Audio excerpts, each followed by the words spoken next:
Bonjour à toutes et tous. Donc aujourd'hui, on va parler de Bitcoin et d'énergie. Je me présente, je suis Alexandre Stachenko. Donc je suis un entrepreneur, un auteur, un conférencier sur le sujet Bitcoin depuis une dizaine d'années maintenant. J'avais fondé une entreprise en 2015 qui s'appelait Blockchain France, puis Blockchain Partner, que j'ai cédé à KPMG en 2021, où je suis resté 2 ans comme directeur de la business unit crypto. Et ensuite, en 2024, j'ai rejoint Paymium, qui est une place de marché Bitcoin-Euro, donc pour acheter et vendre des Bitcoins, comme sur une forme d'Euronext du Bitcoin. Et je suis aussi président de l'Institut national de Bitcoin, qui est une association, un think tank, qui propose des réflexions pour utiliser Bitcoin au profit de la France et des Français. Et d'ailleurs, on parlera un petit peu d'une opportunité qu'on a en France sur le sujet Bitcoin en fin de présentation. Mais aujourd'hui, on va parler plus particulièrement du sujet de l'énergie, qui est un sujet qui a fait couler beaucoup d'encre sur Bitcoin depuis des années, pour des mauvaises raisons. C'est depuis 2017-2018, le discours majoritaire autour de Bitcoin et de l'énergie est que globalement, ça détruit la planète et ça consomme plusieurs fois l'énergie mondiale par jour. Dans la réalité, c'est tout à fait faux. D'ailleurs, nous avons toujours de l'électricité ici. En fait, même aujourd'hui, depuis 2-3 ans, la littérature scientifique tend à dire l'inverse. C'est-à-dire qu'il faudrait accélérer, ça peut être contre-intuitif, mais qu'il faudrait accélérer le déploiement de Bitcoin pour favoriser la transition énergétique. Donc c'est sur la base de ce qui peut sembler paradoxal étant donné l'image de Bitcoin, qu'on va s'intéresser aujourd'hui. Et donc pour ça, je vais essayer de vous parler du minage, donc qui est le processus de sécurité du réseau Bitcoin. Donc je vais essayer de vous détailler d'abord à quoi sert Bitcoin, d'où ça sort, pourquoi ça existe et comment ça fonctionne. Et ensuite, on rentrera dans du plus pratique, avec notamment un retour d'expérience de ce que fait le Texas, donc aux États-Unis, un État dont le PIB est équivalent à celui de la France, je le rappelle, donc qui n'est pas un petit État et qui aujourd'hui a intégré de façon industrielle le minage de Bitcoin à son réseau électrique pour le stabiliser. Encore une fois, ça peut avoir l'air contre-intuitif, mais j'expliquerai tout à l'heure comment ils font ça.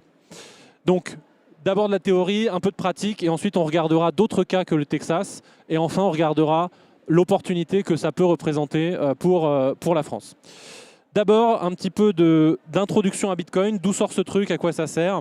Je vous ai mis un graphique qui n'est pas tout à fait innocent, qui est censé un petit peu résumer la proposition de valeur de Bitcoin. Quel est ce graphique? Eh bien, c'est le pouvoir d'achat du dollar dans le temps, depuis la création de la Banque centrale américaine. Peu de gens le savent, mais en fait, le système monétaire actuel est un système monétaire assez récent et qui a dans son ADN l'inflation. C'est-à-dire que c'est une norme assez récente. Si vous prenez une période qui va par exemple de 1792 à 1913 aux États-Unis, alors 1913 c'est pas innocent puisque c'est la création de la Federal Reserve, donc de la Banque centrale américaine. Sur toute cette période-là, l'inflation moyenne annuelle, c'est de 0%. Donc ce qui veut dire que si vous avez un dollar sous votre matelas en 1792 et que vous le sortez en 1913, il a exactement le même pouvoir d'achat. Évidemment, aujourd'hui, c'est plus du tout la norme. Tout euro, tout dollar que vous ne dépensez pas, vous pouvez avoir la certitude, puisque c'est littéralement la façon dont c'est programmé, que demain il vaut moins cher, après-demain il vaut encore moins cher, l'an prochain il vaut moins cher, etc., etc. Et là vous avez le résumé de la valeur du dollar sur un siècle, avec évidemment depuis notamment 1971 une pente qui s'est accélérée puisque nous avons abandonné les talons or en 1971. Donc ça c'est la résumé de la proposition de valeur, mais évidemment je vais rentrer un peu plus dans le détail, ça c'est juste l'image pour l'illustrer. Qu'est-ce que c'est que Bitcoin et surtout quel problème ça vient résoudre? Parce qu'évidemment, si vous ne savez pas quel problème ça résout, ça reste une forme de solution qui cherche son problème. Et donc on va regarder le problème. D'abord, deux mots sur la monnaie, de la preuve à la promesse. On a eu une histoire monétaire que je vais essayer de résumer en 1 minute, donc c'est pas très pratique, mais on verra les points essentiels, où on est passé d'abord des marchandises à ce qu'on appelle le fiat. Alors, la marchandise, c'est quoi? C'est l'or, par exemple. On s'échange des pépites d'or ou de l'or de façon standardisée, les pièces. Ça représente de la valeur qu'on va transmettre dans l'espace et dans le temps. On transporte sa pièce d'or dans le pays d'à côté et on transporte son épargne dans le temps, puisqu'en fait, si on conserve sa pièce d'or, on peut la ressortir dans 10 ans, elle a toujours du pouvoir d'achat. Ça sert à ça, la monnaie, normalement. C'est une réserve de valeur dans le temps et dans l'espace, en plus d'être un moyen de paiement. Sauf que vers la fin, on va dire à partir du 18e et du 19e siècle, on a instauré un étalon or, donc c'est devenu la monnaie mondiale était l'or. Et puis le début du XXe siècle est venu casser tout ça avec la Première Guerre mondiale, où on a introduit ce qu'on appelle le fiat, Fiat, ça vient du latin, ça veut dire ainsi soit-il, et donc ça veut dire exactement ce que ça veut dire.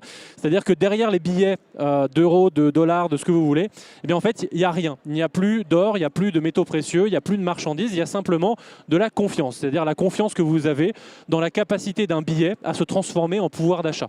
Mais évidemment, le fait qu'on n'ait plus d'étalons physiques derrière fait que eh bien, cette nouvelle monnaie, elle est beaucoup plus manipulable, puisqu'on peut en émettre ou en réduire la quantité bien plus facilement que s'il s'agissait d'inventer de l'or. On n'invente pas de l'or, l'or il faut le trouver, il faut travailler pour le trouver.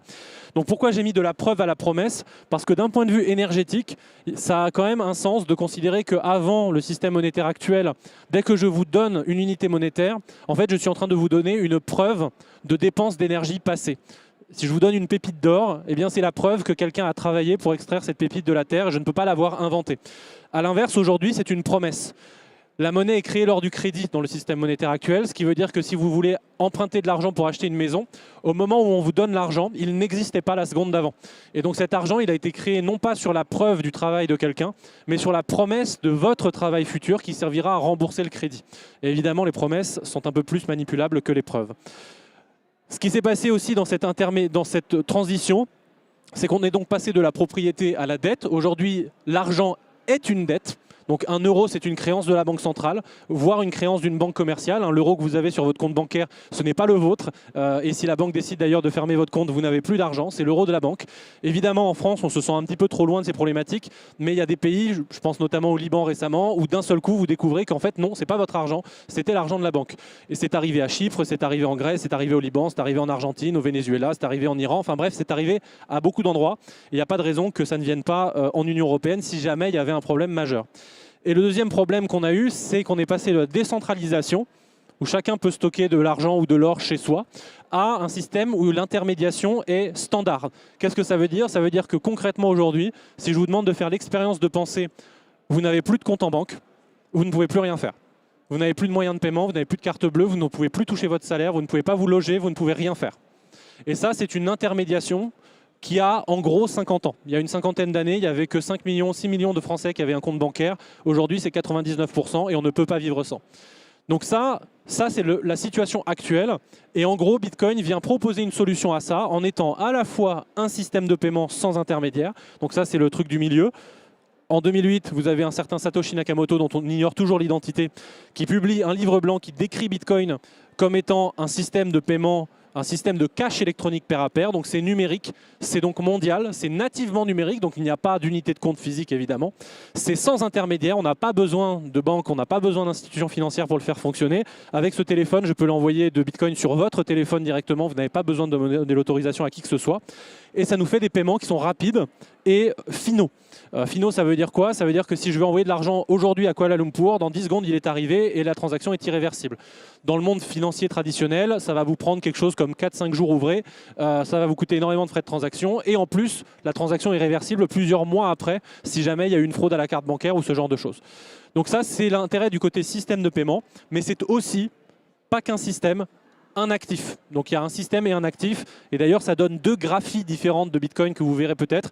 Il y a un Bitcoin grand B, quand on désigne le réseau, le système de paiement, et un Bitcoin petit b, qui est en fait l'unité de compte. On peut dire 1, 2, 3 Bitcoin par exemple. Donc cet actif numérique, il a quoi de particulier? Eh bien justement, il s'oppose. C'est vraiment, on va dire, un projet politique de s'opposer au système monétaire actuel en proposant quelque chose qui ressemble à ce qu'était le système de l'étalon or avant. Donc une unité de compte qui est incensurable, qui est inaltérable, qui est rare, qui est divisible et qui est portable. Et donc ça, c'est la proposition de valeur de Bitcoin dans son ADN le plus pur. Et ensuite, évidemment, certains vont simplement comprendre que derrière cette proposition de valeur, eh bien, il y a une promesse de prise de valeur. Et donc là, ça relève de l'exposition financière, mais ça ne relève pas nécessairement de la proposition de valeur initiale. Donc avant de passer sur la partie énergie, je vais d'abord donner quelques chiffres pour essayer vraiment d'ancrer dans vos têtes que ce n'est plus une niche. Ce n'est plus une niche Bitcoin. C'est-à-dire qu'il y a encore 10 ans, quand j'ai commencé, je dis Bitcoin, globalement, je suis un hurluberlu et la moitié des gens pensent que je finance le terrorisme et l'autre moitié que je détruis la planète. Ce n'est pas exactement ça. Aujourd'hui, ce n'est plus une niche. Aux États-Unis, vous avez quelque chose comme près d'un quart des Américains qui ont des cryptos. En France, vous avez plus de gens qui ont des Bitcoins que des gens qui ont des actions. Donc, ce n'est plus une niche. Donc, les quelques chiffres que je vous mets là. 600 millions d'utilisateurs dans le monde. C'est dans le top 8 des actifs les plus valorisés de la planète. Donc devant, vous n'avez en gros que l'or, Amazon, enfin 2-3 GAFAM et peut-être Saudi Aramco dans le tas, et Nvidia. Mais tout le reste est moins valorisé que Bitcoin. Vous avez 150 milliards d'actifs sous gestion qui sont traités par les produits indiciels sur Bitcoin aux États-Unis. Et le graphique que vous voyez à droite, c'est le succès qu'a rencontré l'ETF Bitcoin de BlackRock, donc le produit indiciel basé sur le Bitcoin. En fait, la courbe de gauche, c'est le temps qu'a mis l'ETF de BlackRock pour atteindre 81 milliards d'actifs sous gestion. Et à droite, c'est tous les anciens ECF, combien ils ont mis de temps pour atteindre ce record. Donc en gros, ce que vous voyez, c'est qu'en un an, l'ETF Bitcoin de BlackRock a pulvérisé le record de tous les autres ETF qui avaient mis auparavant près de 1800 jours avant d'atteindre le même chiffre. Donc il y a une demande qui est exceptionnelle, il y a beaucoup de gens qui en achètent, il y a beaucoup de gens qui sont exposés et ce n'est pas une niche. Donc je termine mes petits chiffres. Aujourd'hui, c'est un actif qui vaut 2300 milliards de dollars. Il y a un volume de transactions quotidien sur Bitcoin qui est de 50 milliards et sur les ETF au cumulé sur un an, c'est 1100 milliards de dollars. Et quand vous êtes sur les bourses d'échange, c'est 25 milliards qui s'échangent tous les jours avec un pays qui en a fait sa monnaie nationale, c'est le Salvador, que vous avez peut-être en tête. À titre de comparaison également, il s'échange aujourd'hui plus de valeur sur le réseau Bitcoin que sur le réseau Visa. Donc je réitère, je mets ces chiffres dans votre tête, c'est pour que vous compreniez qu'on ne parle plus d'une niche, on parle de quelque chose qui est devenu majeur. Ceci étant dit, nous allons passer sur le minage de Bitcoin, donc et son fonctionnement. Je vous rassure, je ne vais pas vous faire une heure sur la cryptographie asymétrique, mais vous avez besoin de comprendre en 2-3 minutes comment ça fonctionne pour pouvoir comprendre pourquoi le Bitcoin a un très fort lien avec l'industrie de l'énergie. Le minage, c'est quoi? C'est qu'on a un quiz géant dans le réseau Bitcoin qui sert à obtenir un consensus. Pourquoi? Parce que le problème informatique qu'a résolu Bitcoin, c'est qu'avant Bitcoin, dès que vous vouliez établir un consensus entre plusieurs ordinateurs, eh bien, vous n'aviez pas d'autre solution que de recourir à un tiers de confiance qui impose un consensus et ensuite tous les ordinateurs s'adaptent. Ce qu'a réussi à faire Bitcoin, c'est une façon de générer de façon organique et décentralisée un consensus. Pourquoi un consensus est important? Parce que comme ça, c'est inaltérable. C'est-à-dire qu'à tout moment, sur le réseau Bitcoin, vous pouvez le consulter et avoir la certitude que votre balance est la bonne et que la balance de votre voisin est la bonne et que quand vous dépensez un Bitcoin, il n'y a personne d'autre qui va le dépenser. Et ça, pour ça, vous avez besoin d'un consensus. Alors comment on obtient un consensus? En fait, la version un peu simplifiée de le voir, c'est une question pour un champion géant où on pose une question, il y a quelqu'un qui répond en premier, et il a réussi à faire le consensus. Si sa réponse est valide, eh bien, ça prend 2 secondes de le vérifier, tout le monde est d'accord, et il n'y a personne, en règle générale, vous voyez rarement sur question pour un champion une forme de révolte du plateau, avec tous les autres candidats qui font « non, non, je savais avant », etc. Non, en règle générale, on dit « bon, d'accord » et on passe à la suite. Donc c'est à peu près pareil ce qui se passe sur Bitcoin, parce que, évidemment, ce n'est pas des questions de culture générale, c'est des questions mathématiques. Comme ça, ça permet d'avoir des questions qui sont universelles et qui sont, on va dire, non falsifiables. On ne peut pas les débattre. Une fois que la réponse est bonne, elle est bonne. Et quand on pose cette question mathématique au réseau, il y a plein d'ordinateurs partout sur la planète qui vont se mettre à chercher une solution à cette équation. Le premier ordinateur qui trouve, il dit pour tel x, ça fonctionne. Regardez, je vous le montre, f de x égale truc, ça fonctionne. Le réseau dit bon, d'accord, ok, c'est vrai, tu as raison. Et pour le récompenser d'avoir fourni cet effort, eh bien, ce mineur se voit rémunéré par de la création monétaire. Et une création monétaire qui décroît au fur et à mesure du temps, mais qui aujourd'hui est autour de 3,125 bitcoins.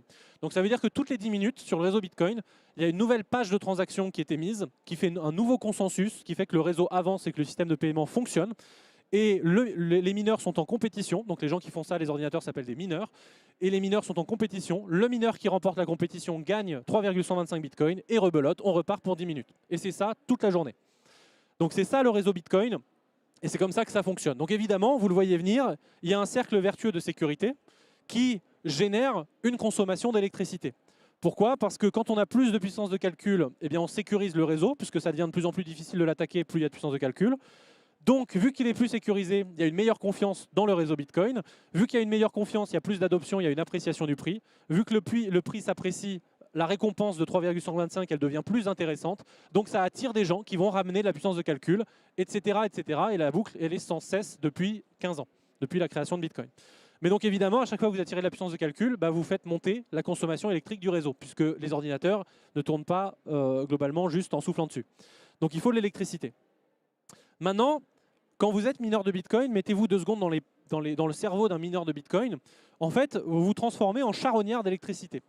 Pourquoi? Parce que vous êtes une des seules industries du monde qui, une fois les machines achetées, voit son business model dépendre pour ses coûts variables à quasiment 80 ou 90% des coûts de l'électricité.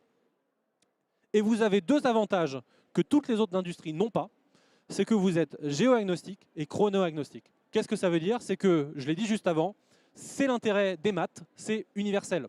Donc vous vous en foutez d'être à Paris, à Kuala Lumpur, en Afrique, en Amérique latine, ce que vous voulez, le résultat du calcul sera toujours le même. Donc vous vous en foutez, vous n'avez pas de contraintes géographiques particulières, vous n'avez pas besoin d'être à côté d'un bassin d'emploi, vous n'avez pas besoin d'être à côté d'un port ou d'un hub aéroportuaire, vous n'avez pas besoin d'être à côté d'un gisement d'une ressource, vous vous en fichez complètement. Et donc vous allez complètement utiliser cet avantage comme un levier pour baisser vos coûts d'électricité en allant chercher de l'électricité là où personne d'autre n'est capable d'aller la chercher. Et le deuxième avantage, c'est que le réseau Bitcoin vous s'achètera votre puissance de calcul tout le temps. Donc vous n'avez pas de contraintes logistiques en aval avec des clients à gérer, avec des gens à qui vous devez dire « attendez, je m'interromps 30 secondes », etc. Comme vous pouvez avoir par exemple dans le cas d'un data center classique, hein, c'est super un data center classique, mais vous n'allez pas avoir un site qui est down 3 heures par jour parce que le data center vous dit « j'ai pas d'électricité pas chère à ce moment-là ». En règle générale, vous avez plutôt de la redondance. Vous avez un deuxième générateur qui vous permet de garantir à votre client que votre site internet il est up 100% du temps. Pour le cas de Bitcoin, c'est littéralement l'inverse. C'est que si jamais le prix d'électricité monte, vous coupez vos machines et vous vous en fichez, il n'y a pas de contrainte logistique en aval. Bitcoin continue de fonctionner, que vos machines soient branchées ou non. Et donc ces deux facteurs cumulés, ça veut dire que c'est vraiment des charognards. Leur seul intérêt, leur seul but pour avoir un business model rentable, c'est de chercher l'électricité dont personne ne veut. Et donc ça veut dire deux grandes catégories, l'énergie isolée, inutilisée, et il y en a beaucoup sur la planète, et les extra capacités de production et les surplus, soit des ENR qui sont intermittentes, donc elles sont en surplus fréquemment, et d'ailleurs on a une occurrence de prix négatif qui commence à s'accélérer en Europe et partout dans le monde, ou des extra capacités, et ça on le verra, j'en dirai deux mots sur le nucléaire français, qui est en extra capacité, nous n'utilisons pas nos réacteurs autant qu'on le pourrait, et donc c'est dommage puisque la seule raison c'est qu'il n'y a pas la demande en face. Maintenant on va regarder ce qui se passe au Texas. Alors le Texas, il a une histoire un peu particulière vis-à-vis de Bitcoin. Tout commence par une histoire un peu tragique qui est un blackout en février 2021. Je vous rappelle encore une fois, le Texas, c'est le PIB de la France avec 20 millions d'habitants en moins. Donc c'est une zone riche. Donc avoir un blackout dans une zone riche qui crée globalement 500 morts. Donc là, on ne vous parle pas du blackout espagnol qu'il y a eu en début d'année où on a eu de la chance, c'est arrivé en milieu de journée, etc. Là, c'était au milieu d'un blizzard, la nuit, en hiver. Donc 500 morts. Ça, c'est février 2021. Le Texas entier est traumatisé. Évidemment, le directeur de l'équivalent de RTE là-bas, donc le gestionnaire de réseau, est licencié. Et il ramène le précédent directeur qui, lui, avait 30-40 ans d'expérience à gérer les réseaux électriques de New York et du Texas, qui s'appelle Brad Jones. Et ils lui disent, tu as un mandat, étant donné que nos capacités d'énergie renouvelable commencent à atteindre 30 à 35% de notre mix, ces problèmes-là, c'est plus possible. On ne peut pas se permettre d'avoir ce genre de problème-là au Texas. Donc, résous-nous ce problème de flexibilité, de stabilité du réseau. Donc, Brad Jones arrive avec ce mandat-là. Qu'est-ce qu'il fait en 2021? Il fait sa petite étude et il dit « Alléluia, le minage, c'est trop bien ». Alors évidemment, il ne l'a pas dit comme ça, mais je vous ai mis les citations en dessous de la vidéo dont je n'ai pas mis le lien, mais qui est retrouvable sur Internet, dans lequel, en fait, après avoir étudié le minage de Bitcoin, il dit « Le minage de Bitcoin aide les renouvelables, les nouvelles ENR, à trouver une maison sur le réseau, puis équilibre leur intermittence. » Voire, il est allé jusqu'à dire « Bitcoin est une bénédiction pour le réseau électrique ». Alors comment on en arrive à là? Encore une fois, peut-être pour la plupart d'entre vous, si vous suivez les médias depuis des années, vous partez du postulat que Bitcoin détruit la planète. Là, vous lisez littéralement l'inverse de la part d'un gestionnaire de réseau. Ça peut être contre-intuitif, mais on va y arriver. Pourquoi? C'est pour les raisons que j'ai mis à gauche. Première raison, consommateur de premier recours. Encore une fois, votre mineur de Bitcoin, vous le mettez dans un conteneur, vous n'avez pas besoin d'être à un endroit particulier. Donc souvent, une des problématiques des ENR, en particulier le solaire et l'éolien, c'est que vous faites ça là où le prix du terrain n'est pas cher. Donc vous avez besoin de créer un énorme terrain avec un champ d'éoliennes, vous n'allez pas le mettre en zone urbaine, là où le terrain coûte hyper cher, vous allez en règle générale vous mettre très loin de tout. Ensuite, vous allez faire votre centrale et ensuite, il faut le connecter au réseau. Dans certains endroits, les connexions au réseau, ça peut prendre 10 ans, 15 ans. Au Texas, j'ai plus en tête, mais c'est quelque chose de l'ordre à 5 à 10 ans avant de se connecter au réseau. Et donc évidemment, pour un promoteur d'énergie renouvelable, c'est à intégrer dans le business model de savoir que vous allez investir de l'argent, puis ensuite pendant 5 ans, vous n'allez rien vendre parce que vous n'êtes pas connecté au réseau. Là, vous avez le conteneur qui vient à vous. Vous prenez votre conteneur de minage, vous l'amenez sur le site de production et vous consommez. Et avec l'argent que vous gagnez par le minage, eh bien vous financez une interconnexion au réseau plus rapide. Et ensuite, le mineur, une fois que c'est connecté au réseau, il s'en va, il va ailleurs. Ça, il y avait même une étude qui avait été faite, je crois que j'en parle après, mais je ne suis plus sûr, qui montrait que sur une centrale solaire standard de 10 MW, vous pouviez réduire la durée de retour sur investissement de cette centrale de quelque chose de l'ordre de 5 ans à plutôt 2 ans. Et donc évidemment, si vous réduisez le retour sur investissement à 2 ans, bah, l'argent il est disponible plus vite pour en refaire une autre et pour accélérer la transition énergétique. Donc ça, c'est la première chose. Deuxième chose, c'est consommateur de dernier recours. Parce qu'une fois que vous avez connecté vos ENR au réseau, les profils de consommation électrique dans tous les pays du monde se ressemblent, c'est-à-dire que globalement, vous avez un pic de consommation le matin, entre 7 et 10 heures. Ensuite, bah, il fait chaud, il fait beau, et tout le monde est hors de chez soi, donc plus personne ne consomme quoi que ce soit. Donc vous avez un creux de consommation. Ça tombe mal parce que tous les jours, depuis plusieurs millénaires, le soleil brille particulièrement à 14 heures, c'est-à-dire au moment où personne n'en a besoin. Et donc vous avez une forme de pic de production au moment où vous avez un creux de consommation. Et donc, de façon régulière et de plus en plus régulière, malheureusement, en particulier en Europe, vous avez des occurrences de prix négatifs. C'est-à-dire qu'une bonne partie du temps, en fait, c'est le producteur qui ne sait pas quoi faire son électricité et donc il va payer des consommateurs pour allumer de la consommation. Et donc, évidemment, ça, c'est pareil. Vous devez le factoriser dans votre business model en tant que producteur d'ENR parce que si un quart du temps, vous devez payer plutôt que de recevoir de l'argent pour produire, d'un seul coup, le business model, il ne ressemble plus à la même chose. Je dis un quart du temps parce que ce n'est pas tout à fait innocent. Au Texas en particulier, certains comtés de l'Ouest, c'est un quart du temps, les prix négatifs. Donc c'est 1 heure sur 4, le prix est négatif et c'est le producteur qui doit payer. Donc évidemment, ce n'est pas du tout rentable pour accélérer la transition énergétique. Lorsqu'on vous dit que 1 heure sur 4, bah, vous gagnez 0 argent, c'est même vous qui payez. Là, c'est pareil, vous avez une garantie de ne plus avoir de prix négatif puisque vous avez sur le réseau des charges disponibles qui sont prêtes à consommer dès que le prix passe en dessous d'un certain seuil. Et à l'inverse, c'est la suite, le seuil, il marche aussi dans l'autre sens. C'est-à-dire que ce sont des charges qui, comme elles sont extrêmement sensibles au prix, à titre d'exemple, aujourd'hui, si vous êtes mineur de Bitcoin, vous cherchez quelque chose autour de 5 centimes le kilowattheure. Au-dessus de ça, vous commencez à devenir plus rentable du tout. 5 centimes, je vous rappelle que le prix à la prise ici, c'est au-dessus de 20 centimes. Donc globalement, si jamais vous pensiez être en concurrence avec les mineurs, non. Les mineurs, à 20 centimes, vous consommez, mais les mineurs, ils sont éteints depuis bien longtemps. Et donc ce qui se passe, et je vous le montrerai dans un graphique tout à l'heure, c'est que lorsqu'il y a des tensions sur le réseau, supposez que d'un seul coup vous avez un pipeline de gaz qui est gelé, comme c'est arrivé pour le cas du blackout. Boum, il y a une centrale à gaz qui ne peut plus fournir son électricité. C'est la nuit, il n'y a plus de solaire. D'un seul coup, tout le monde allume son chauffage. Eh bien, avec cette solution de flexibilité, vous êtes capable de rendre au réseau instantanément plusieurs gigawatts et donc d'avoir cette solution de flexibilité. Alors, la flexibilité, c'est quelque chose qui existe déjà. Pour les consommateurs tels que vous et moi, ça s'appelle les heures creuses. Le problème, c'est que ce n'est pas suffisamment déployé et que ce n'est pas suffisamment incitatif. En règle générale, il faut vraiment moduler quasiment 60-70% de sa consommation en heures creuses pour que ça commence à devenir rentable pour le particulier. Donc la plupart, finalement, ne le font pas. Ça existe aussi pour des industriels, mais personne n'est en capacité d'être aussi performant que les mineurs. Parce que si vous êtes une usine d'aluminium, par exemple, certes, vous êtes énergivore, vous consommez beaucoup d'électricité, mais en revanche, il faut vous prévenir 2 heures avant d'éteindre votre usine et vous ne pouvez pas le faire plus de 3 heures, sinon il faut raser l'usine parce que l'aluminium est figé. Donc la flexibilité est loin d'être au rendez-vous parce que même si vous faites ça, il faut prévenir longtemps en avance, il ne faut pas que ça dure trop longtemps. Et en plus, ensuite, vous avez les contraintes logistiques en aval. La personne qui reçoit l'aluminium, bah, elle n'a plus d'aluminium, elle n'est pas contente. Donc elle va devoir attendre, donc elle va vous répercuter, etc. etc. Ici, vous envoyez le message par API, bonjour, coupez le minage se coupe, vous avez récupéré 4 gigawatts. Donc c'est ça qui est très intéressant et c'est pour ces différentes raisons que le Brad Jones en question, il a étudié ça 6 mois et qu'au bout de 6 mois, la solution qu'il a mis en avant pour le Texas, c'est de dire en fait il faut qu'on déploie du minage de façon massive. Et donc c'est ce qu'ils ont fait, nos amis texans. Et en 2024, vous avez à gauche le load, donc la charge sur le réseau texan, qui a atteint, je crois que le max justement c'était 88 gigawatts en simultané, c'était en février de cette année. Donc c'était juste après, pardon, 2024. Et vous avez, vous le voyez tout en haut, ce talon de crypto qui en fait est largement mobilisable. Dès qu'il y a un problème sur le réseau, vous coupez et vous récupérez tout ça comme puissance. Et donc évidemment, ça devient très intéressant pour le gestionnaire de réseau qui n'a plus foultitude de choses à gérer. Il a juste un acteur à qui il peut dire rends-moi de l'énergie, reprends de l'énergie, les prix sont bas, vas-y, etc., etc. Donc, ce que vous voyez à droite, c'est maintenant les prévisions de ERCOT. Donc ERCOT, c'est l'équivalent de RTE, donc le gestionnaire de réseau. Et vous voyez qu'en fait, 2021 n'est pas sur le graphique, mais c'est le moment où il décide d'aller sur le minage.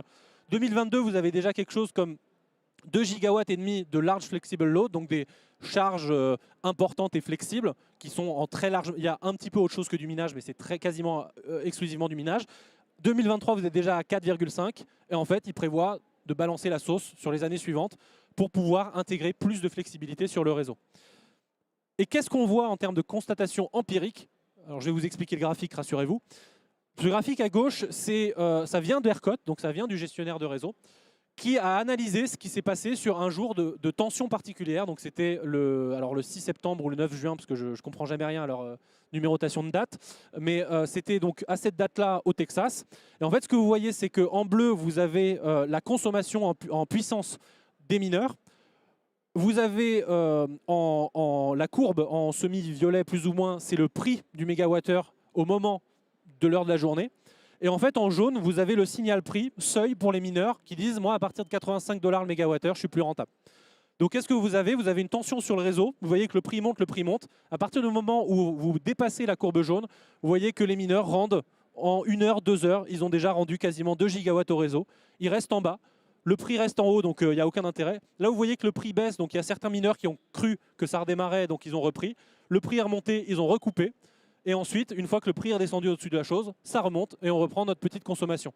Et donc ça veut dire que vous avez été capable de réagir en globalement 2 heures, que vous avez tenu pendant 6 heures, 7 heures, et que vous redémarrez pendant la nuit, pendant que personne consomme. Donc ça, c'est ce qui se passe au Texas. Et je vous ai mis à droite parce que c'est souvent quelque chose qui m'est renvoyé, qui me dit « Ouais, mais on peut faire ça avec n'importe quel data center d'IA ». Eh bien, source, le réseau d'électricité américain, non, enfin texan. Il vous dit « Voilà comment s'est comporté un mineur en haut ». Le signal prix, il a enlevé tout de suite des gigawatts. Voilà comment s'est comporté un data center normal. Lui, il a besoin, en fait. Son but au data center, c'est que le site web qu'il sert soit en ligne. Il ne peut pas dire à ses clients, désolé, mais moi, entre 13h et 17h, je m'en vais. Alors que le mineur, il s'en fout. Le réseau Bitcoin continue.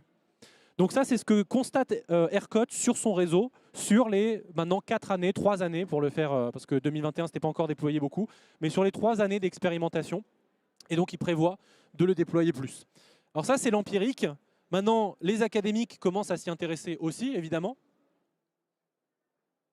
Et qu'est-ce qu'ils disent? Ils valident globalement, notamment les universités du Texas, commencent à s'intéresser à la chose.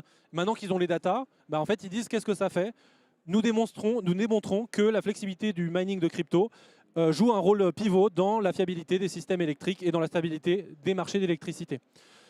Encore une fois, je vous parle, moi c'est très frustrant parce que c'est quelque chose que j'écris depuis des années, mais malheureusement, si vous ouvrez un média traditionnel sur le sujet Bitcoin et énergie, je doute que vous lisiez ce genre de phrase qui pourtant vient de nos amis académiques. Et ici, je vous ai mis le lien, entre guillemets, c'est revu par les pairs, tout ce que vous voulez.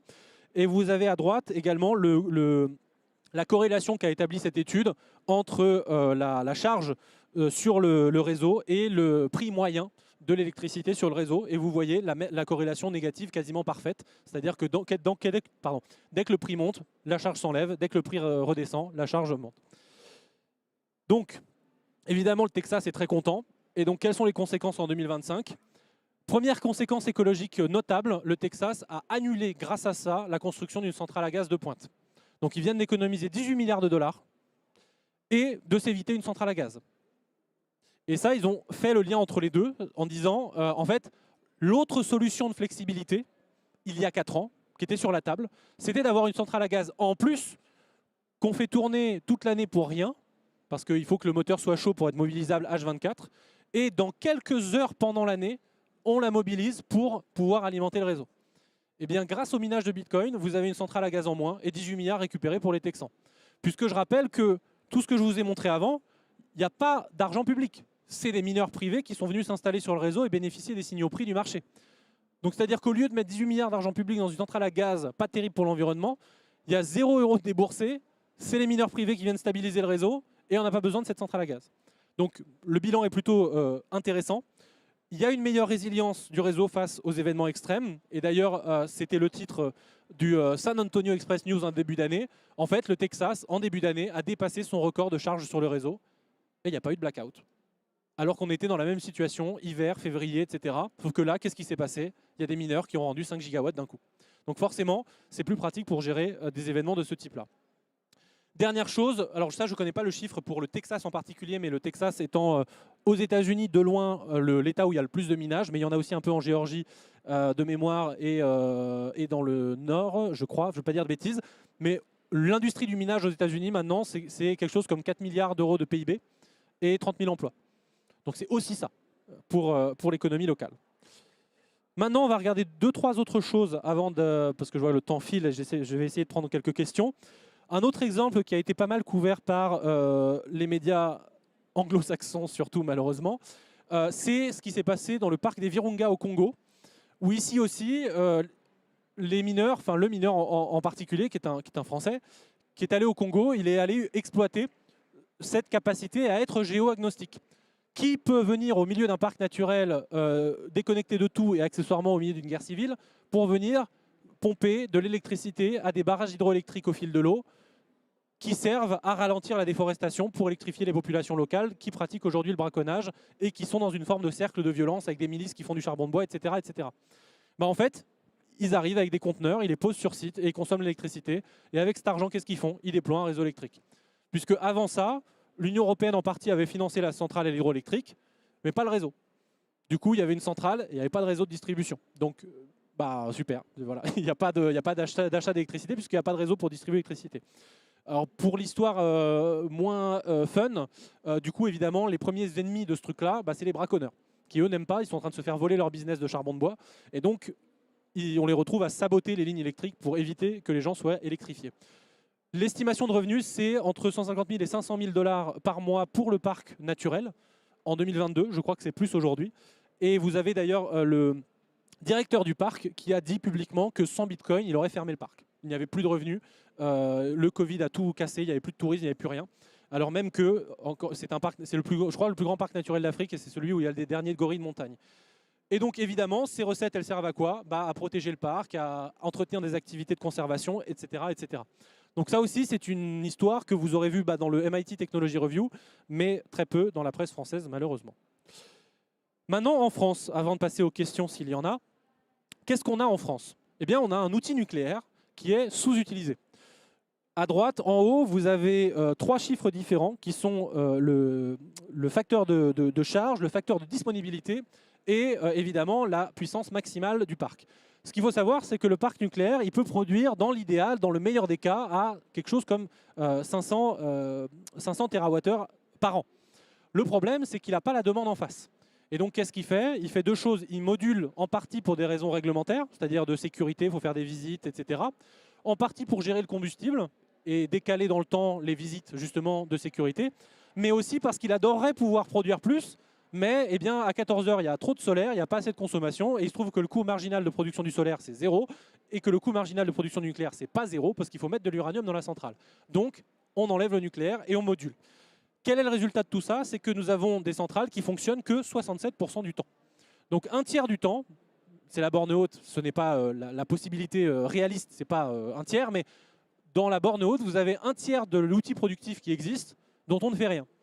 Un tiers, aujourd'hui, si vous le mobilisiez à 100% ou à 95%, c'est quasiment 130-140 TWh par an, dont aujourd'hui on ne sait pas quoi faire et donc on ne produit pas.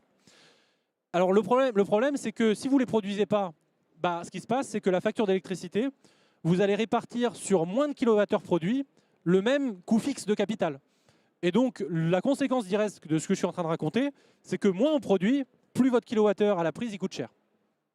Et donc là, l'intérêt de la chose, c'est que si on a un outil flexible comme le minage de Bitcoin, en fait, on peut très bien faire exactement ce que fait le Texas sur ses ENR, mais nous, on peut le faire sur la modulation du nucléaire. Et donc dire, en fait, on va mettre du minage en bas des centrales, on va prendre tout ce qui est en surcapacité, c'est environ quelques milliards d'euros par an pour EDF, accessoirement, donc c'est intéressant. Le dernier calcul que j'ai fait m'a amené à quelque chose comme 9 milliards. C'est pas négligeable. Il y a la question après. Je termine et après il y a les questions. Donc c'est beaucoup d'argent pour EDF. c'est accessoirement une meilleure rentabilité des capitaux fixes, donc c'est une baisse de la facture pour tout le monde.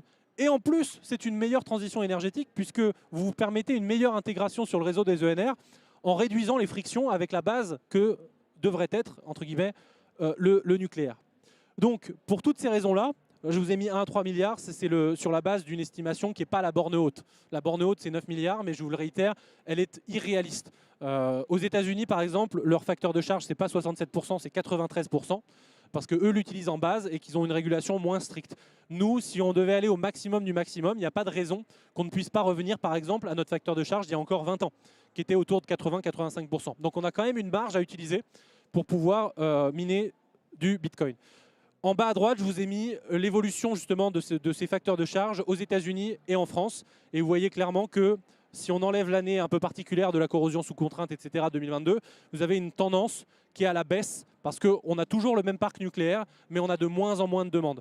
Je rappelle que les prévisions utilisées pour les scénarios, par exemple, de la PPE, donc de la programmation pluriannuelle de l'énergie, tablent sur une augmentation de la consommation d'électricité en France. Et en fait, depuis 5 ans, l'évolution qu'on constate, c'est une baisse de la consommation d'électricité en France.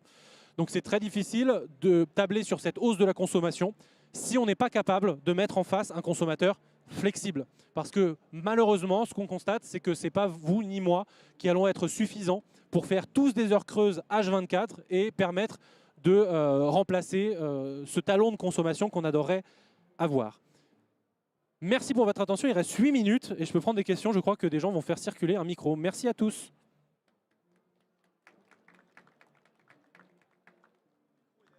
Le micro est ici. Ouais, merci. Bonjour, vous m'entendez? Pas terrible, mais si vous parlez plus fort, je pense que je vous entends. Non mais ça marchait, mais c'est juste que c'est pas très... Là, ça marche? Oui, ça marche. Ouais. Justement, EDF avait une filiale qui s'appelle Exaion, qui minait du Bitcoin, qui avait des nodes Ether au moins, quoi. Et oui, mais c'est ça le problème. Et pourquoi est-ce qu'ils revendent enfin, c'est une hérésie. À mon sens, ce qui est en train de se passer ressemble à, je ne sais pas si j'utiliserai le mot scandale, mais pas loin. Ouais. Alors, pour ceux qui nous écoutent, EDF avait effectivement lancé une filiale sur le sujet des cryptos en 2020, qui s'appelle Exaion. Le problème, c'est qu'EDF, étant une entreprise publique, elle était victime, entre guillemets, de la mauvaise image de Bitcoin. Et donc, on s'est retrouvé dans une situation extrêmement cocasse, mais cocasse au sens plutôt rire jaune, où la filiale d'Exaion qui fait de la crypto fait absolument tout ce qui n'est pas synergie avec son activité principale, sauf la seule chose qui serait en synergie avec son activité principale. Donc Exaion, effectivement, fait par exemple de l'hébergement de nœuds Polkadot. La mission de service public, je ne vois pas où elle est. Accessoirement, c'est en concurrence directe avec des acteurs privés qui sont sur le même créneau. Ils ont annoncé en début d'année qu'ils allaient chercher une licence pour faire des produits financiers. Je ne comprends toujours pas le lien avec l'électricité. Mais ils ont toujours affirmé haut et fort dans tous les médias qu'ils ne toucheront jamais au minage de Bitcoin parce que ce n'est pas bien pour la planète. Donc ça fait 5 ans que ça dure. Accessoirement, pour la petite histoire, EDF, enfin, une antenne locale d'EDF sur un barrage hydro avait fait un appel d'offres à des mineurs français pour expérimenter le minage. Exactement, c'était Sébastien Gouspillou et d'autres mineurs qui avaient répondu et qui comptaient le faire sur une expérimentation avec 1 ou 2 conteneurs sur un barrage hydroélectrique français. L'appel d'offres avait été remporté, ils allaient lancer le truc et quand c'est remonté au niveau d'au-dessus, EDF a tué le truc pour ne pas jamais que ça sorte. Aujourd'hui, si on avait juste fait cette expérimentation, c'est quelque chose comme 5 à 10 milliards d'euros que EDF aurait en plus. Mais donc on ne l'a pas fait. Alors ce qui est très frustrant, c'est qu'après avoir dit pendant 10 ans que Bitcoin c'est nul, il ne faut pas y toucher, c'est le terrorisme, la destruction de la planète et peut-être que ça mange les enfants et les ours polaires, eh bien on apprend au milieu d'août, en catimini, alors que tout le monde est en vacances on ne sait où, que effectivement EDF s'apprête à céder cette filiale à un mineur de Bitcoin américain. Marathon Digital, Marathon Holdings. Marathon Holdings, c'est donc c'est une entreprise qui, dont 90% de l'activité, c'est de faire du minage de Bitcoin. C'est accessoirement eux qui le font en partie au Texas et dans d'autres endroits des États-Unis. Au départ, ils ont nié parce qu'en fait, ils y sont allés par la porte HPC, donc High Performance Computing. Donc ils disaient non, non, mais c'est de l'IA, c'est pas du Bitcoin, rassurez-vous, c'est encore, on peut le toucher, c'est fréquentable. Bon, les gens qui connaissent le milieu savent qu'on ne prend pas un mineur de Bitcoin en recrutant quelqu'un qui a 10 ans d'expérience dans le minage de Bitcoin sur une opportunité du minage de Bitcoin pour en fait faire de l'IA. Bon, il y aura peut-être de l'IA, c'est probable, mais il y aura aussi du minage de Bitcoin. Ils ont fini par l'assumer, ça a pris un mois, mais donc maintenant ils disent ouais, ok, il y aura peut-être du minage de Bitcoin. Mais on se retrouve dans une situation terrible où EDF s'apprête à céder une filiale qui aujourd'hui n'est pas une pépite parce qu'elle refuse de faire le seul truc qui pourrait être rentable pour elle. Donc déjà, ça c'est cocasse. Mais elle s'apprête surtout à céder un pied chez EDF à une entreprise américaine qui va fournir un service de stabilité du réseau. Donc je vais le traduire autrement. En pleine guerre commerciale, on est en train de donner à un acteur américain le contrôle sur l'interrupteur du réseau électrique français. C'est pas terrible. Donc moi je suis vent debout contre ce truc-là. J'essaye d'éduquer sur les enjeux, mais le problème c'est que comme quand on prend la photographie du deal, pour beaucoup d'acteurs politiques, c'est une filiale qui ne fait que des services financiers et qui perd 5 millions d'euros par an, dans lequel EDF a mis déjà 25 millions d'euros, qu'on va revendre à 170 millions. C'est une opportunité en or. Mais en fait, ils ne voient pas que ça ne vaut pas 170 millions, ça vaut 5 milliards par an. Et en l'occurrence, dans les 170 millions de Mara, en fait, il n'y a que 30 qui vont à EDF et le reste, c'est réinvesti dans la joint venture où en fait, ça va acheter des mineurs de Bitcoin. Donc, pour moi, c'est pour ça que je dis c'est scandale. Ça ressemble, toute proportion gardée, à une forme d'affaire Alstom où en fait, on est en train de filer notre souveraineté énergétique à des Américains. Et donc, je suis vent debout contre. Et j'espère qu'on va l'arrêter, mais évidemment, moi, avec mes petits bras, je ne peux rien faire. Mais j'éduque sur le sujet notre personnel politique pour qu'on puisse... l'éducation et la culturation que vous apportez à tous. Merci. Vraiment. Est-ce qu'il y a d'autres questions?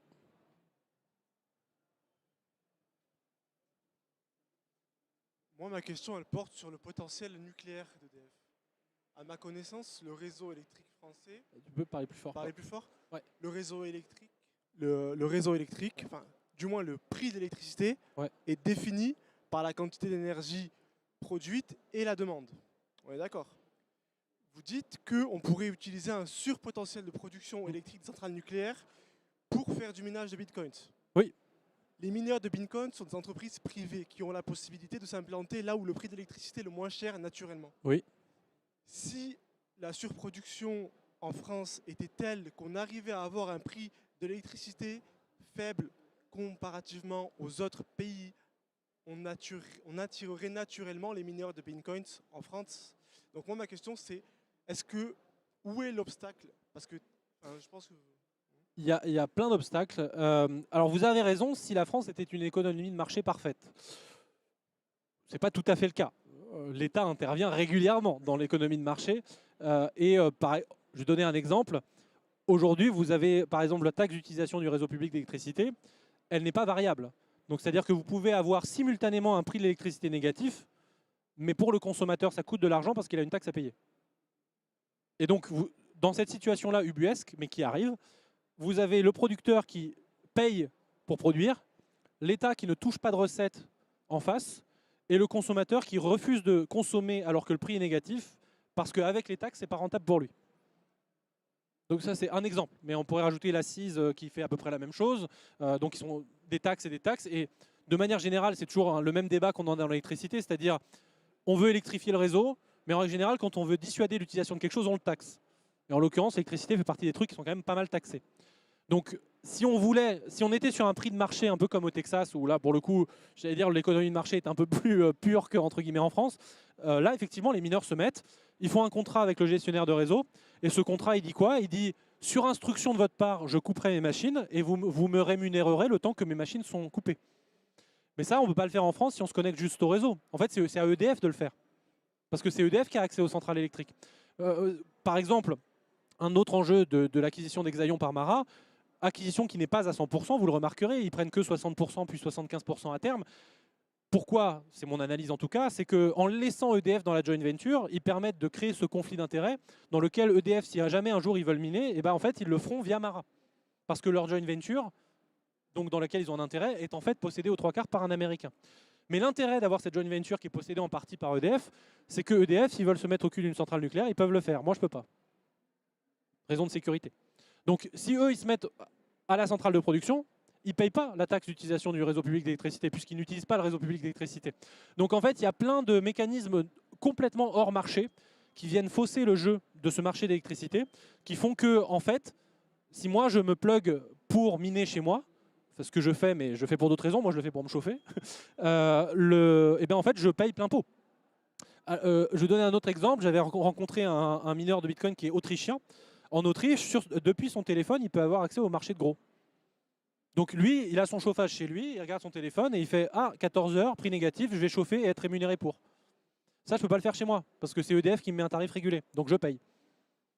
Donc il y a plein de choses qui font que ce n'est pas aussi simple que ça pour un mineur de se plugger, et que même les acteurs privés français sont quasiment consensuels dans le fait de dire que si on devait miner en France, ce serait bien que ce soit EDF qui le fasse au moins aux trois quarts, ou en tout cas de prendre une grande partie de l'opération. Pour une autre raison aussi, c'est que en fait, le minage n'est que l'excuse. Le vrai service qui est rendu aux Français et à la France, c'est la stabilité du réseau et la transition énergétique. Et ça, je ne veux pas le filer à un acteur étranger. En fait, je préférais que ce soit EDF quitte à faire une mission de service public. Là, pour le coup, ça a 100 fois plus de sens de donner une mission de stabilité du réseau à EDF en partenariat avec RTE que de, je sais pas moi, de faire des hébergements de nœuds Polkadot.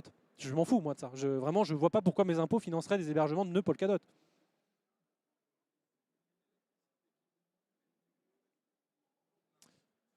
Nous, on a un prix d'électricité qui en plus est fixé pas vraiment par le marché. Il y a l'AREN, etc., enfin qui va finir, etc. Mais donc c'est pas vraiment du prix de marché. On a cette contrainte d'avoir un prix harmonisé au niveau européen sur la dernière centrale qui peut produire de façon marginale, etc. Donc on n'a pas toujours cette capacité à avoir un prix de marché qui reflète en fait la problématique. Mais en revanche, bah, vous avez, alors c'est particulièrement le cas en Allemagne, aux Pays-Bas ou au Danemark, en fait le nombre d'heures négatives, à prix négatif dans l'année, il explose. Typiquement sur la France, le premier semestre 2025, on a fait autant d'heures négatives que sur toute l'année 2024. Et donc vous avez en simultané les Français qui constatent que le prix de la facture augmente et qui ne sont pas contents légitimement, et un surcroît de moments où le producteur paye. Et ça, c'est en simultané. C'est-à-dire que vous avez les deux situations sont vraies. Il n'y a pas assez d'acheteurs et en même temps, il y a trop d'acheteurs.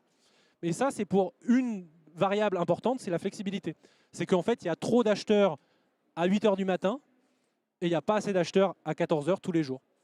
Et donc ça, c'est ça que vient corriger le minage de Bitcoin, c'est que lui, à 8 heures, il s'enlève et à 14 heures, il se met. Donc ce qu'il fait en termes de courbe de charge, c'est qu'il vient l'aplatir. On parle souvent de la duck curve parce que bah, évidemment, ça fait comme ça pour la consommation d'électricité. En fait, ce que fait le minage de Bitcoin, c'est qu'il aplatit la duck curve et il permet d'avoir un prix qui est plus fiable tout le temps. Voilà. Merci pour la question.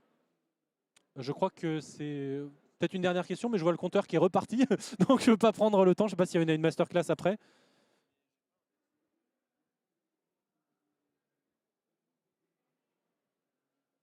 Bonjour. Donc, si je vous comprends bien, il n'y a absolument aucun intérêt d'investir dans le minage en France aujourd'hui. Aucun intérêt à investir dans le minage. Si, en tant qu'entité publique, EDF a un intérêt énorme à investir dedans. En tant qu'entité privée, tant qu'on n'aura pas fait certains changements législatifs et de fiscalité, le principal intérêt du minage en France, c'est de se chauffer. Mais c'est certainement pas gagner de l'argent sur... si je mine à 20 centimes le kilowattheure, je peux faire une boutique demain, quoi. Hein, ça marche pas. Mais en revanche, pour EDF, là le calcul sur, là j'avais mis 1 à 3 milliards, mais on a refait le calcul récemment. Si jamais ils voulaient internaliser le minage chez EDF, ce qui n'est pas le seul scénario, hein, ils peuvent aussi dire on fait des appels d'offres et c'est des mineurs privés qui répondent, mais supposons qu'ils veulent internaliser le minage, ils pourraient, s'ils veulent aller chercher toutes les extra capacités du nucléaire, ils pourraient investir jusqu'à 8 ou 9 milliards d'euros en machines. C'est conséquent comme investissement, mais avec ces 8 ou 9 milliards d'euros, le retour sur investissement, c'est 12 mois. Parce qu'en fait, en face, ils gagnent 8 à 9 milliards d'euros par an, en supposant toutes choses égales par ailleurs. C'est-à-dire que le prix du Bitcoin ne bouge pas, par exemple, alors que ma conviction personnelle, c'est que l'an prochain, ou dans 5 ans, en tout cas, le prix du Bitcoin aura largement monté. Mais bon, ça, c'est une conviction, je ne vais pas vous embarquer dans mes convictions. Mais en supposant le prix du Bitcoin flat, là, en fait, avec juste les extra capacités du parc nucléaire français, on est capable de doubler la puissance de calcul sur le réseau Bitcoin. Donc c'est majeur, vraiment. Si demain on fait ça, la France devient le premier pays de minage dans le monde. Donc c'est plus devant le Texas, de très très loin. Mais pour ça, il faut une volonté politique, parce qu'EDF est public, et que pour l'instant, bah, ce n'est pas ce qu'on constate. Ce qu'on constate, c'est une politisation du sujet pour dire Bitcoin, c'est le terrorisme, le blanchiment, le machin, le bidule. Et donc, tout le monde refuse de toucher ce sujet-là, parce que c'est une forme de sujet de lépreux ou de paria. On va, bon, attention, ça risque d'être contagieux. Et donc, il n'y a aucun homme ou femme politique qui veut vraiment s'emparer du sujet, le pousser pour dire attendez, mais là on a une solution pour gagner de l'argent, accélérer la transition énergétique, baisser la facture des Français. Ouais, mais non, parce que c'est Bitcoin. Malheureusement, c'est ça aujourd'hui ce qui se passe en France. Merci. Oui, il y a une autre question là. Le micro, il y a une question, ouais.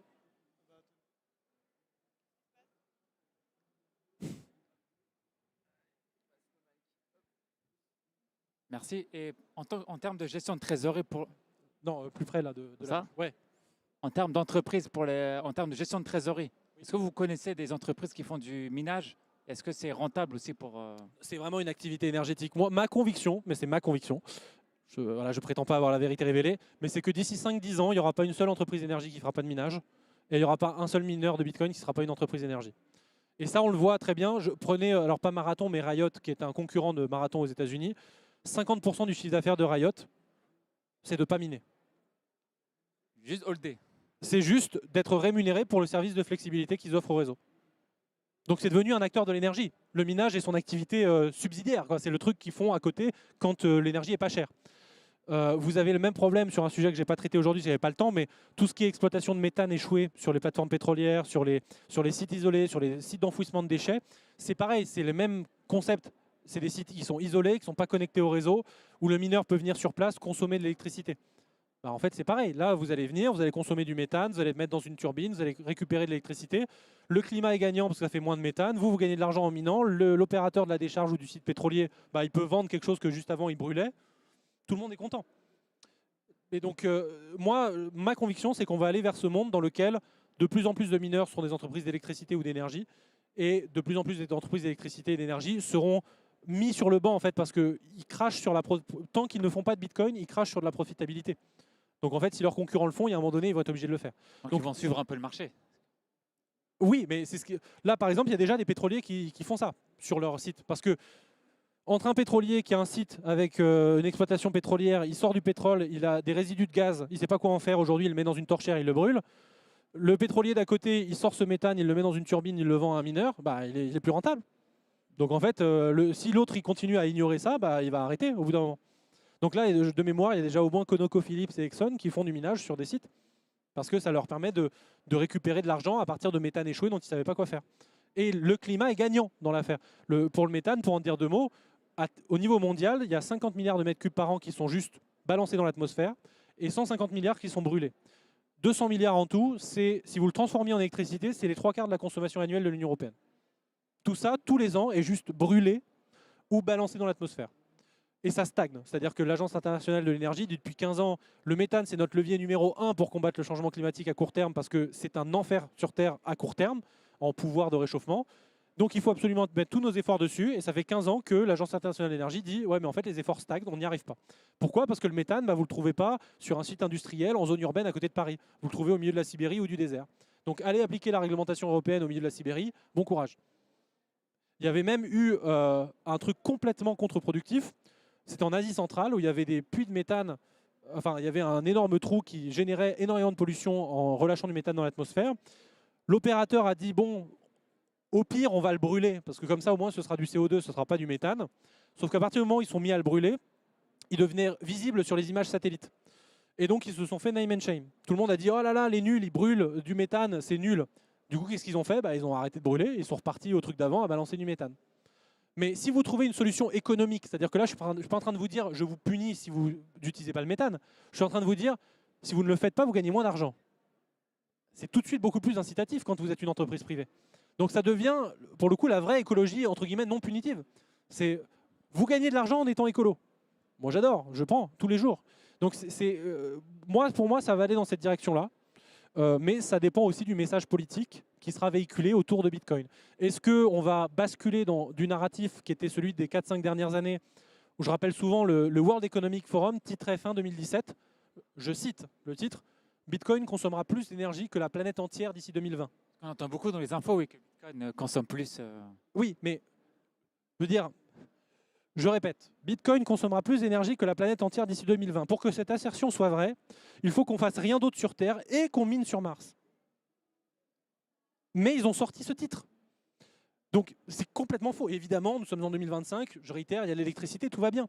Donc il y a une forme d'alarmisme autour de Bitcoin qui s'est répandue comme une traînée de poudre, où maintenant le discours mainstream, vous allez dans n'importe quel média, vous dites Bitcoin, boum, tout le monde pense que vous détruisez la planète, alors même que je peux vous citer 25 études scientifiques qui arrivent à la conclusion inverse, et que pour le coup les détracteurs sont dans l'incapacité de les citer puisque ces études ne montrent pas ça.